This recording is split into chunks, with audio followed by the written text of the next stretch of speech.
नमस्कार, आप देख रहे हैं प्रजातंत्र टीवी और मैं हूं आपके साथ पूजा यादव। आपने पतियों की बेवफाई की कहानी तो सुनी ही होगी, लेकिन ज्योति मौर्या प्रकरण के बाद पत्नियों की बेवफाई के मामले भी सामने आने लगे हैं। ज्योति मौर्या की तरह एक मामला बस्ती जिले के कप्तानगंज थाने के धर्मसिंहपुर गांव से सामने आ रहा है, जहां के रहने वाले मजदूर अमित कुमार ने अपनी पत्नी की नर्सिंग की पढ़ाई के लिए खेत तक बेच दिए। मेहनत मजदूरी करके अपना पेट काट कर पढ़ा लिखा कर इस काबिल बनाया कि उसको सरकारी नौकरी मिल गई। नौकरी मिलते ही अब पत्नी ने पलटी मार दी। सरकारी नौकरी मिलने के बाद अपने आशिक के लिए पति के खिलाफ कोर्ट में तलाक और दहेज उत्पीड़न का मुकदमा दर्ज करा दिया है। दरअसल अमित कुमार की शादी 2011 में कप्तानगंज थाने के भुवनपुर गांव की अर्चना से हुई थी। शादी के बाद सब कुछ ठीक ठाक चलता रहा। दोनों को एक बेटी भी हुई। शादी के कुछ साल बाद अर्चना ने कहा कि मुझे घर में चौका बर्तन नहीं करना है, अब मैं पढ़ना चाहती हूँ।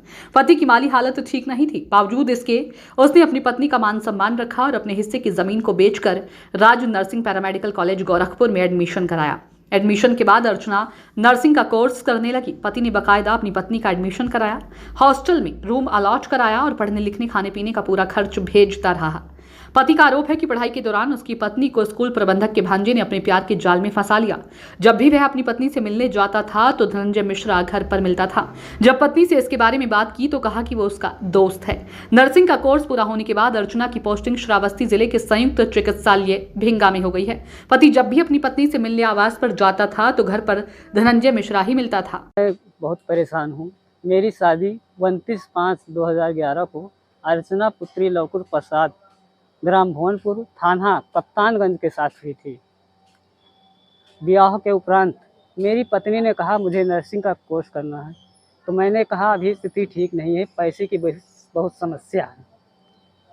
तब कुछ समय बाद मैं अपने पिताजी से जब कहा तो उन्होंने कहा मेरे पिताजी ने कि मैं देखता हूँ।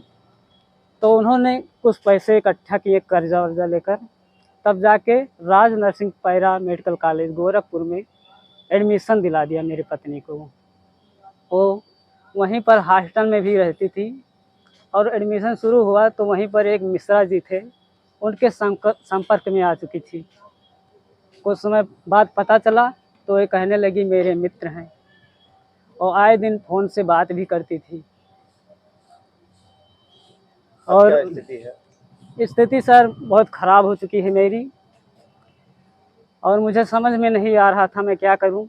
तो मैंने देखा कुछ प्रकरण ऐसे निकल रहे हैं, तो मैं यही उम्मीद लेकर आया हूं कि हो सकता है, मुझे पूरा विश्वास है कि हो सकता है मुझे भी वैसे न्याय मिल जाए।